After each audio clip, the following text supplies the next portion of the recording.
And I'll be discussing the support that is provided to the elderly and aged in regards to policies. So social policy aims to improve the wellbeing for all people, especially those who experience some form of disadvantage within their everyday lives. Policy is also concerned with how societies all over the world meet human needs in regards to security, education, work, health and wellbeing. Each human has the right to the best life possible, and it is the social policies that help to make this happen. When looking at the elderly and aged, there are specific social policies that help to look after them and to not allow them to become the disadvantaged members of society.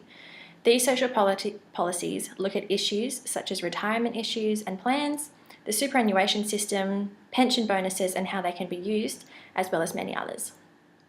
These policies are brought in to protect the elderly from negative social influences and to help better their lifestyles. There are also long-term policy issues that are being looked at continuously to ensure that the future elderly and aged members of society are looked after. These changes must occur to ensure that the policies are moving with the times. The world we live in is changing dramatically in very short amounts of times, and it is important that policies are reviewed continuously. For example, the Parliament of Australia has been looking at changing the provision of retirement incomes through the superannuation system. This means that from now and into the future, retirement funds and superannuation funds may be able to be used in a range of ways and not just be taken when someone reaches a particular age. This is to help the future elderly to set themselves up in a way that suits the world we live in regards to housing and etc. It is also being looked at that the policymakers will have incentives placed to stop people from retiring early. These strategies are in place to help with issues that have been faced in the past and now, and to fix them for the future.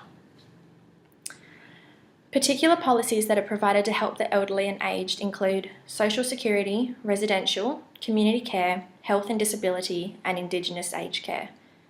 When looking at the social security social policy, we are looking at the main forms of assistance for older and retired people, which includes the aged pension, the wife pension, the partner allowance, and the mature age allowance. Support is also sometimes given to retired farmers, and a pension bonus schemes allow the elderly who want to continue for work past the eligible pension age to do so, and to still be able to apply for pension benefits later on. The residential policy has two main strands in regards to residential aged care. This includes high care places, which was formerly known as nursing homes or beds, and low care places, which was formerly known as hostel beds. There are only a very small proportion of the population who is over the age of 65 that live in residential aged care facilities. The Parliament of Australia states that the 6% that do live in these facilities are the most frail and most in need of care.